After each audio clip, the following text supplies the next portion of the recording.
제가 가진 성경으로는 신약 성경 247페이지입니다.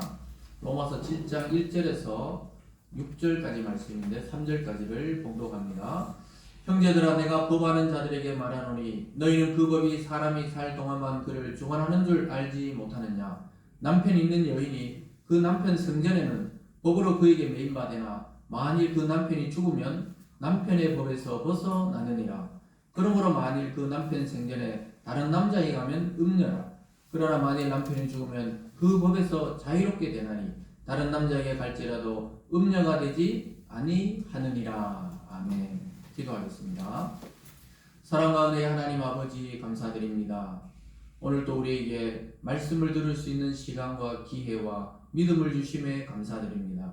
성령님께서 역사하셔서 저 선포되는 모든 말씀이 우리 성도들을 각자에게 향하신 하나님의 음성으로 들리게 하여 주시고 구원의 감격과 또 하나님을 사랑하는 마음으로 충만한 시간 되어질 수 있도록 인도하여 주시옵소서. 감사드리며 예수님 이름으로 기도드리옵나이다. 아멘. 오늘 본문을 중심으로 완전히 새로운 남편이 생기다. 제목이 특이하죠. 완전히 새로운 남편이 생기다. 이런 제목으로 말씀을 증가하겠습니다. 결혼 생활에 파탄의 책임이 누구에게 있느냐? 요 근래 들어서 많은 오래된 연예인 부부들이 이렇게 잘 살고 있는 줄 알았더니 갑자기 우리가 뉴스를 통해 듣다가 보니까 많은 이 연예인 가족들이, 부부들이 이 파탄에 이른 것을 보게 돼요. 남편이 부정한 행위를 했다, 또는 뭐 부인이 그랬다, 이러면서 여러 커플이 지금 이렇게 파탄에 이르는 것을 보게 됩니다. 근데 우리 부모 세대만 봐도 남편이 아무리 술을 먹고 와서 막 좁히고 이렇게 해도 함부로 이혼할 수가 없는 시대였어요.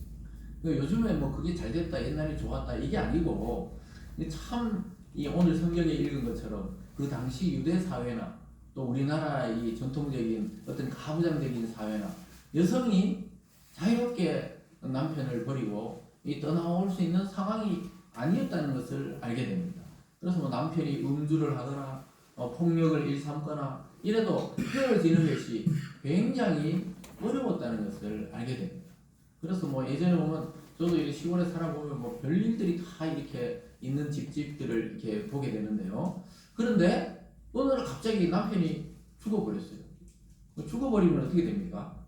그 부인이 물론 슬프겠지만은 조문객을 맞이하고 이럴 때는 뭐 슬프지만은 또 한편으로는 속이 시원하다 이런 분이 있더라고요. 그 남편이 하도 살았을 때 속썩이니까 막 참 잘생겼어요.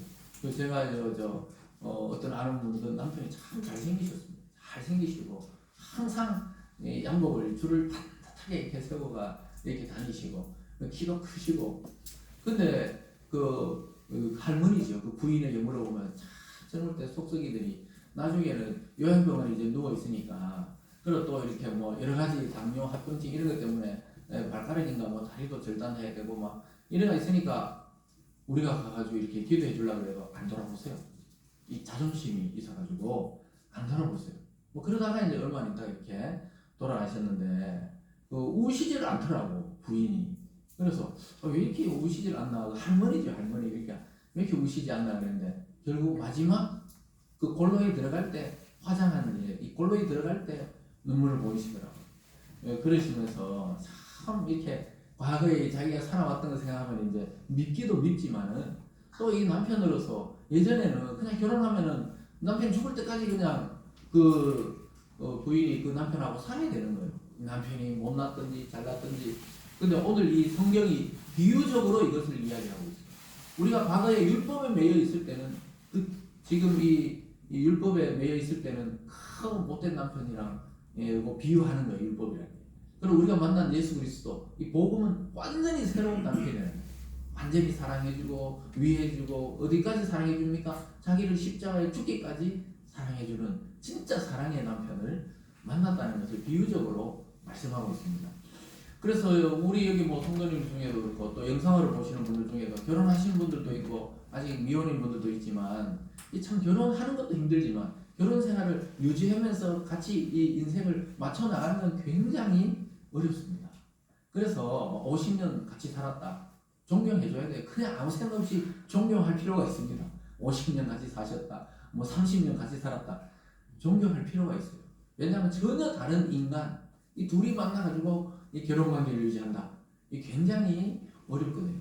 그래서 예전에는 특히 또 남편이 누군지 부인이 누군지도 모르고 그냥 아버지들끼리 네 딸 있나? 내 아들 있는데 결혼시킬까? 결혼시키자고 막 이렇게 하는 결혼을 탁 시켜놓으니까 실은 첫날에 처음 얼굴 보는 경우도 많았어요. 그 얼굴을 또 보니까 잘생겼으면 다행이다 이러는데 아니 만나보니까 자기는 아직 어린데 이 신랑은 뭐 이렇게 나이가 좀 많아 보이고 이러면은 말은 못하고 막 그걸 아는 거죠. 예전에 그렇게 살았다는 거예요. 그래서 오늘 이 사도 바울이 그 로마인들에게 그 법적인 것을 설명하면서 부부 관계를 설명하면서 남편의 법에 부인이 매여 있었다 이렇게 말합니다.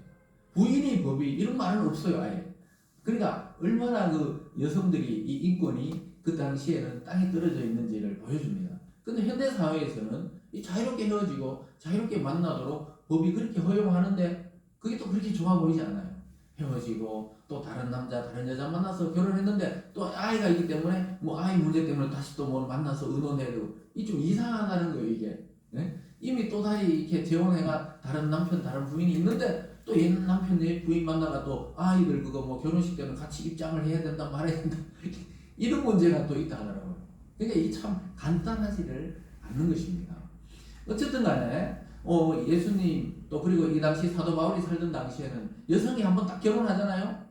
남편이 죽을 때까지 이거 헤어질 수가 없는 거예요. 그래서 막 못살게 구는 남편이 있으면 속으로 어떻게 기도했겠어요? 제발 좀 빨리 뭐 어떻게 됐구나 이렇게 말하면 안 되지만 그렇게 할 정도로 그렇게 이 폭력적인 사람들이 있었죠. 그 당시에 또 군인 문화가 있고 로마에 이러니까 그러니까 우리나라도 예전에 그 부인들이 맞고 사는 분들이 굉장히 많았습니다. 요즘 상상할 수도 없어요. 요즘에는 막 그렇다 하면 막 그냥 다 재산 분할이고 뭐고 다 여자에게 주고 그냥 빈털터리가 돼야 돼요. 근데 예전에는 안 그랬단 말이에요. 그래서 뭐 간혹 가다 보면 막 교회에 눈이 시퍼런 이 권사님, 집사님들이 가끔 나타나기도 하고 그랬어요. 제가 어릴 때. 근데 요즘엔 잘 안 보여요. 그런 게 없지만은 어쨌든 지금도 이 인간의 본성은 안 그래요. 그래서 연애하다가 헤어지자 하니까 뭐 여자친구를 어떻게 살해한다든가 이런 아주 이 악한 놈들도 있어요 요즘도. 근데 예전에는 그냥 일상이었어요 일상. 그러니까 여성이 하나의 남성의 이 좀 종속 또 부속품처럼 약간 여겨지던 시대가 우리나라도 얼마 전까지만 해도 있었습니다. 한 50년, 뭐 한 100년은 말할 것도 없고 그 사이에 그런 게 많았어요. 근데 요즘에는 그랬다가는 바로 그냥 그렇죠. 저도 딸을 키우니까 그런지 몰라도 막 애들 보고 질문하거든. 혹시 사귀다가 한 번이라도 때린다. 당장 헤어져야 된다. 아빠 이제 얘기해라. 뭐 결혼해서 그러면 어때요? 바로 데려와야 돼요. 바로. 그게 안 고쳐집니다 잘. 바로 안 같이 신앙이고 뭐고 이런 거 필요 없어요. 확 또 내려와 버려야 돼요. 그러니까 다시 시작하도록 해야 되지. 그걸 막 네가 뭘 어떻게 했길래 남편이 그러냐. 이건 잘못된 이 상담법이죠. 그러면 안 되고 일단 분리를 해야 되는 것입니다. 그 사람들은 그래요. 아이고 저 딸을 가졌으니까 저러지 이러는데 딸 아들 상관없이 그런 거예요. 요즘에는 남자도 맞고 사는 남자는 꽤 많습니다. 자존심 때문에 말을 안 해서 그렇지. 주로 뭘로 팹니까? 프라이팬, 밥주걱 그런 걸로 맞으니까 대부분 여성이 사용하는 게 흉기예요 흉기. 그래서 여성들이 요리하고 있을 때는 화를 돋구게 하면 안 돼요. 칼질하고 있는데 화를 돋구면 어떻게 돼요? 큰일 납니다 큰일 나.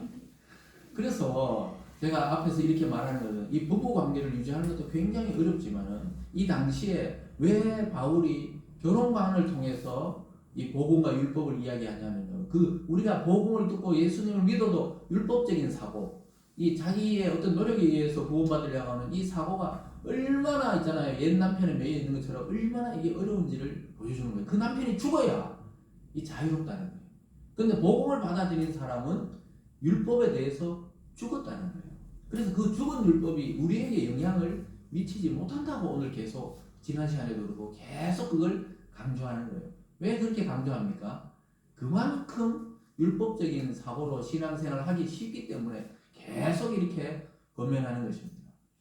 그래서 우리가 죄수들도 마찬가지예요. 예전에 보면은 이 신모씨라고 그 오랫동안 탈옥해가지고 막 온 막 한국을 막 돌아다니고 또 경찰들이 그렇게 이렇게 찾아다녀도 그 못 잡는 그게 있었거든요. 나중에 결국은 잡혔는데 잡혔을 때 그 티셔츠를 입고 있었거든요. 희한한 티셔츠 그게 명품인가 봐요. 근데 그게 막 한때 그 티셔츠가 또 유행이었다니까요. 근데 지금도 감옥에 있습니다. 그 감옥에서 오히려 그때 잘 형기를 마치고 나왔으면은 이제 나왔을 수도 있는데 그때 도망다니면서 또 이게 돈 뺏고 이런 바람에 이 형이 추가돼가지고 아직까지 그 감옥에 있습니다. 그래서 몇 번 한 두 번 정도 또 막 자살 시도도 하고 이랬는데 죽지 않고 아직 살아있어요. 그 뉴스에 간혹 이렇게 나오는 것을 보게 되는데요. 그 사람이 자유를 얻는 방법은 아주 성실하게 거기서 잘 형기를 마치고 나와버리는 게 자유를 얻는 겁니다. 무슨 말인지 아시겠죠? 근데 우리 인간은 보이지 않는 이 죄의 감옥에 딱 갇혀 있거든요.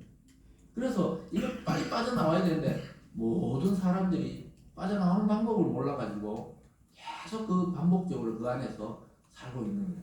이 빠져나오는 방법은 유일하게 새로운 신랑을 만나버려야 돼요.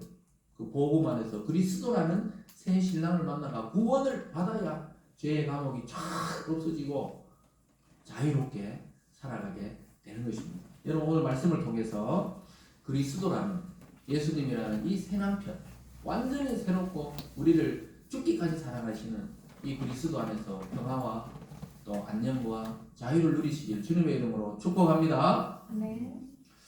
그래서 현대인들이 계속해서 불안을 느끼는 이유가 아까 말했듯이 죄의 감옥에 갇혀 있어서 그래요. 양심은 있거든요. 이게 이 양심이 타락되었지만 그래도 양심이 있기 때문에 계속 그렇게 살면서도 불안한 거예요. 그러니까 우리가 사회생활이 요즘 사는 게 얼마나 편리해졌습니까? 진짜 편리해졌을 거예요.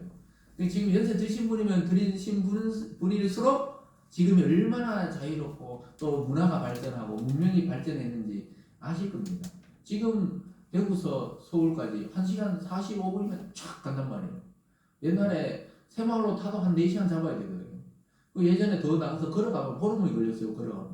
근데 지금 얼마나 짧게 그냥 아침 일찍 출발해서 서울의 일을 다 보고 또 저녁에 집에 내려와 저녁을 먹을 수 있을 정도로 이렇게 가깝게 시간이 가까워진 거예요. 이 얼마나 문명이 발달했습니까? 저 멀리 캐나다에 있는 어떤 분과 이게 통화, 또 프랑스에 있는 선교사님, 이 카톡으로 있잖아요. 이렇게 통화가 된단 말이에요. 통화가. 예전에는 국제전화 하려고 하면 막 이게 막 돈이 팍팍팍 빠져나가니까 막 할 말만 하고 다 끊었다 하는 거예요. 지금은 얼굴을 보면서도 여유 있게 뭐 1시간씩 해도 요금 무료예요. 무료. 그 얼굴을 보면서 하는 이런 시대에 살고 있는데 왜 사람들은 점점 편리해졌는 것 같은데 불안하고 또 우울하고 고독하고 왜 이게 단절된 것 같은 생각이 들까요? 근본적으로 인간의 이 마음에 새로운 남편을 못 만나서 그렇다니까요. 그 핵심은 거기 있어요. 그래서 앞으로 식당 가보면 요즘은 어때요? 요즘에 식당 아예 그 테이블 위에서 누르잖아요. 주문도. 뭐 종업원이 왔다 갔다 할 필요도 없어요. 이게 누르고 또 갖다 주는 것도 종업원이 안 해요. 뭐 로봇가 동그란 것이 와가지고 이야기하죠. 주문하신 음식이 나왔습니다. 요 말을 딱 한단 말이에요. 그리고 딱 내리고 나서 딱 누르면 다시 원위치로 가요. 그래서 제가 제 아내 보고 그랬어요. 지금 어르신들은 요양병원에서 또 요양사들이 돌보지만 우리가 나이 들고 20년 뒤에는 로봇가 와서 계속 괜찮으세요? 오늘 열은 좀 어떠세요? 열이 좀 높으신데요? 저하고 대화하면서 이야기하겠죠. 지금 주인님 열이 40도인데요. 해열제, 타이레놀 드실 시간입니다. 이렇게 이제 이야기하겠다고 어제 그런 이야기를 나눴거든요. 진짜 그렇게 개발되잖아요 이제. 지금도 뭐 이렇게 딱 핸드폰도 하이 빅스비 하면서 뭐 이렇게 물어보면 딱 대답해 주거든요. 예를 들어서 봄은 무슨 뜻입니까? 이렇게 하면 얘가 봄이란 것은 뭐 영어로는 스프링 뭐 어떻게 이야기한단 말이에요. 그러니까 이제 대화가 되는 거예요. 좀 더 개발하면 어떻습니까? 이 센서를 통해 우리 몸 상태를 체크하는 거예요. 아침에 일어나서 지금 보니까 변비시네요. 지금 들코락스를 드세요. 뭐 이게 이야기를 해준단 말이 기계가. 그러고 나서는 이렇게 오늘 뭐 날씨는 흐리니까 오늘 넥타이 색깔은 뭘 하시고 옷은 이렇게 입으시고 부인보다 더 정확하게 촥촥촥 이야기해 준단 말이에요. 그래서 그거 머지않았어요. 그래서 그 어떤 시대가 좀 기대도 되면서도 너무 또 기계랑 이게 살면 너무 감정 교류가 될까? 감정이 교류되는 것처럼 이야기한다는 거예요.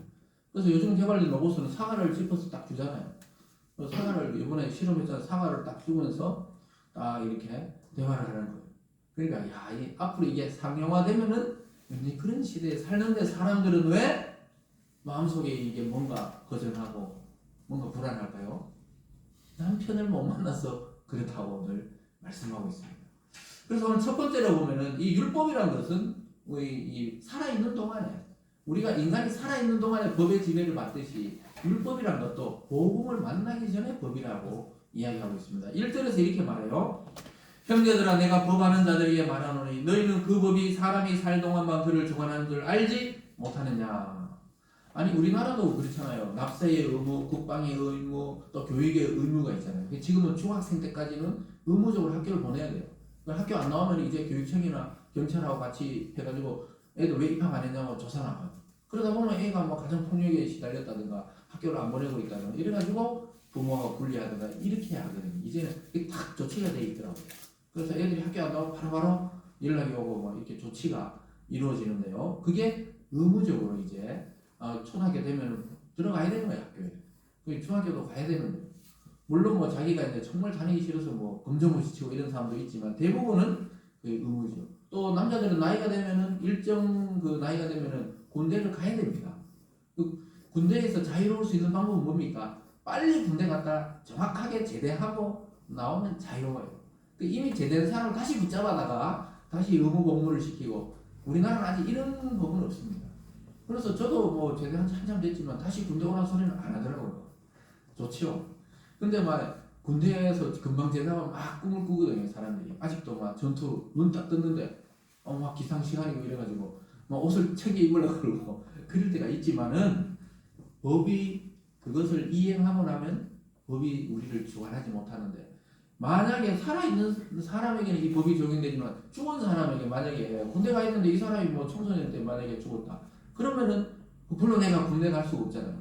무슨 말이 따라오셨죠? 법이란 것은 살아있는 사람에게 적용되는 것입니다. 그래서 그 당시 로마는 로마 시민권자와 로마 시민이 아닌 자들의 법이 완전히 달랐어요, 적용이. 오늘날 우리나라도 내국인들, 우리와 우리 여기서 태어나서 우리 국적을 가지고 사는 사람들과 외국인 노동자들이 와서 이 법이 적용되는 건 다릅니다. 그들은 뭐 예를 들어서 관광비자나 취업비자나 이런 거로 와 있기 때문에 외국인과 내국인이 법 적용이 또 달라요. 그리고 외국 대사들 있잖아요. 뭐 미국 대사, 뭐 일본 대사가 우리나라에서 외교관이 우리나라에서 어떤 범죄를 저지르면 우리나라에서 또 처벌을 못하는 경우들이 있어요. 본국에서 소환해가지고 거기서 처벌을 받는 그런 게 있어요. 왜냐하면 그 대사들은 그 나라를 대신해서 와 있기 때문에 함부로 또 우리나라에서 범법을 저질러도 그 법이 또 그렇게 돼 있더라고요. 그래서 뭐 이렇게 해가 조사할 수 있지만 처벌은 또 뭐 본국에 간다든가 이런 것이 이 로마 시대에도 법이 아주 잘 발달되어 있었어요. 그래서 그리스 같은 경우에는 철학이 굉장히 발달했지만 로마는 전 세계를 통치했어야 되기 때문에 법 체계가 굉장히 아주 견고하다고 합니다.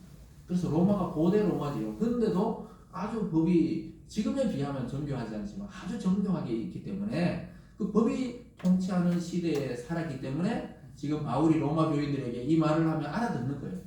너희들이 법을 아는 자들이니까 말하는데 법이란 것은 살 동안만 그 사람을 주관하지 그 사람 죽으면 이제 그 법의 주관을 받지 않는다는 겁니다.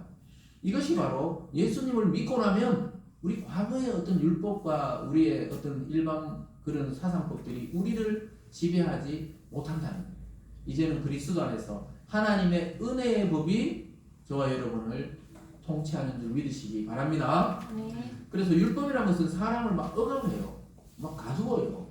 아까 말했듯이 옛 남편처럼 막 나를 막 억압하고 막 통제하고 지배하고 못살게 굴고 폭력을 행사하고 이게 만약에 율법이라면 우리는 이제 은혜의 법 아래 왔다고 이야기하고 있습니다. 그래서 옛날 그 법은 끝났다는 거예요. 우리가 그 법 안에서는 죽었다고 이야기하고 있습니다. 그런데 모든 종교의 특징, 이 복음 이외의 모든 종교의 특징이 뭡니까? 이 율법적이에요. 이 기독교만 그런 게 아니고 유대교만 그런 게 아니고 모든 종교가 일반 종교는 율법적이에요. 뭐냐? 억압을 해요. 얽매이게 한단 말이에요. 사람을 잘 볶아요. 그래서 막 너 기도를 왜 안 했냐? 왜 성경을 덜 읽었냐? 왜 새벽 기도는 안 나오냐? 막 이렇게 계속 쪼아내는 것이 뭡니까? 율법적인 신앙인 것이죠. 그래서 구약의 하나님의 백성들은 하나님의 백성의 그 자격을 유지하기 위해서 법을 엄청나게 지켰어요. 그래서 율법을 지키지 못하면 어떻게 됩니까? 죄책감입니다. 그러니까 이게 우리가 신앙생활 하면서 자유를 계속 누리는지 아니면 내가 계속 죄책감만 자꾸 늘어가는지 그럼 우리가 좀 교정을 해야 돼요. 복음적인 신앙으로 교정을 해야 됩니다. 우리 교회가 세워질 때 우리가 복음적 교회로 이런 모토를 가지고 있었잖아요. 복음은 우리를 어떻게 해요? 자유롭게 합니다. 그래서 우리 교회 저 밖에 건너편에서 쳐다보면은 그리스도와 함께 새로운 인생을 이렇게 되어 있잖아요. 그게 바로 여기 나오는 내용입니다. 예수님과 함께 새로운 삶. 완전히 새 남편 만나서 사랑만 해주는 남편 만나서 사는 거예요. 그동안은 막 맨날 조업하고 막 밥 하나 그러고 돈 벌어 그러고 이런 남편 멘트에 있다. 그러기 율법이라면 이 복음의 우리의 남편 예수는 사랑해주는 거예요. 어떻게 해요? 십자가에 죽어서 진짜 죽기까지 우리 희생하면서 우리를 사랑해주는 그런 남편을 만났기 때문에 옛날에 이 남편이 우리에 영향을 미치지 못한다고. 왜? 그 남편 죽었기 때문에. 죽었기 때문에 영향을 못 미치는 거예요. 그래서 이거는 여러분 법적으로 말합니다. 감정적으로는 우리들의 남편이 죽으면 슬픈 건 당연하죠. 슬픈 거예요. 왜 남편이랑 해나가서 지금 불리하게 남편들이 자꾸 이렇게 죽는다 이래야 되는데 남편이 죽으면 아까 제가 초반에 말했듯이 그렇게 속썩였어도 그 마지막 그렇게 화장될 때는 눈물이 나는 거예요. 부인이 미운정 고운정이 다 생각나면서 어쨌든 그런데 우리의 새 남편은 그렇지 않다 이렇게 말해주고 있습니다. 그래서 모세를 통해 주셨던 이 율법은 굉장히 좋은 거예요. 율법도 하나님의 말씀입니다. 근데 그 한계가 뭡니까? 지적지름하지만 구원할 수 없는 법이라 이 말입니다. 우리가 바르게 살도록 자꾸 이렇게 격려하고 지적지름하지만 그 율법이 우리를 구원해서 자유를 줄 수는 없는 거예요. 이게 한계거든요. 율법의 한계. 그래서 인간과 결심의 노력으로 막 율법을 지킬 수 있을 줄 알았는데 못 지키는 거예요. 그러니까 우리가 교회를 다닐 때도 마찬가지입니다. 너무 율법적으로 다니다 보면 나중에 교회를 안 나와요. 신앙이 뭐 다 포기해버립니다. 왜냐면 내가 아무리 열심히 해봐도 이게 막 안 되니까. 나 열심히 막 기도하고 이랬는데도 어느 날 막 죄에 탁 빠져버리면 나는 이거 안 되는 것 같다. 이러면서 그냥 신앙을 확 버려버린다는 거예요. 그래서 그거는 강박관념적인 것이지 그거는 복음이 요구하는 신앙이 아니에요. 그래서 우리가 자꾸 이 복음으로 다가가려고 그랬는데 복음 하는데 복음이 뭔가? 오늘 말씀하잖아요. 복음은 예수 그리스도라는 새로운 남편하고 같이 사는 거예요. 그러니까 이 남편이 요구하는 건 뭡니까? 그냥 내 말을 들으라는 그 사랑을 믿고 받아들이라는 거예요. 근데 우리는 하도 옛날 남편이 막 무식하게 우리를 다뤘기 때문에 못 믿는 거예요. 잘 새로운 남편은 안 그런데도 이 복음이라는 그리스도라는 이 남편을 늘 또 혹시 그런 거 아닌가 싶어가지고 의심하는 것입니다. 그런데 주님은 우리에게 막 더 기도해야 된다, 더 선해야 된다, 더 착해져야 된다, 더 전도를 많이 해야 된다, 더 성경을 많이 읽어야 된다 이런 말씀을 하지 않고 있습니다. 여러분 막 성경 많이 읽는 건 좋죠. 근데 안 읽었다고 오늘 하루 안 읽었다고 벼락 맞을 것 같고 이런 거는 그런 게 만약에 예를 들자면 그런 게 율법적인 신앙이다 이런 것이죠. 그래서 굉장히 중요합니다. 이 목회자의 사상도 중요하고 성도들의 성향도 굉장히 중요해요. 어떤 메시지를 듣고 자냐에 따라서 저도 뭐 참 그 목사님들이나 전사님들이 열심히 수고하셨지만 어릴 때 신앙생활 생각해 보면 너무 율법적이었어요. 옛날 신앙. 자꾸 있잖아요. 이게 너무 율법적인 뭐냐면 너무 두려운 생각을 심어주는 거예요. 그러니까 그렇게 되면은 이 복음의 자유를 못 느끼고 자꾸 신앙생활 하는 거예요. 구원은 이제 받았지만은 자꾸 율법으로 생각하면서 뭔가 한 가지 실수만 하면 뭔가 벌 받을 것 같고 이런 신앙으로 자꾸 가면은 우리가 교정을 해야 된다는 것입니다. 그래서 우리가 하나님의 은혜를 믿고 의지하지 않으면 교회에 나와서 신앙생활을 해도 자꾸 율법적으로 빠지게 됩니다. 열심히 예배하고 봉사하는데 단 한 번도 진정한 마음의 자유를 느끼지 못했다. 이런 자꾸 이게 율법적이라는 거예요. 저주받을까봐 막 두려워서 봉사하고 두려워서 기도하고 두려워서 예배에 나와야 되고 두려워서 막 헌금하고 이건 전부 하나님이 원하는 게 아니에요. 새 신랑이 원하는 그러한 우리의 그런 행동 방식이 아니라는 것입니다. 그래서 여러분 그런 생각이 들거든 빨리 내려놔버려야 돼요. 우리의 노력으로는 안 된다는 겁니다. 그게 다 해봤잖아요. 유대인들이 그렇게 모세 이후로 그 몇천 년을 해봐도 그 구원에 이룰 수가 없고 점점 더 사람을 점점 옥죄어 와서 죄책감에 깊이 빠지게 하는 그런 신앙만 남아있던 것이죠.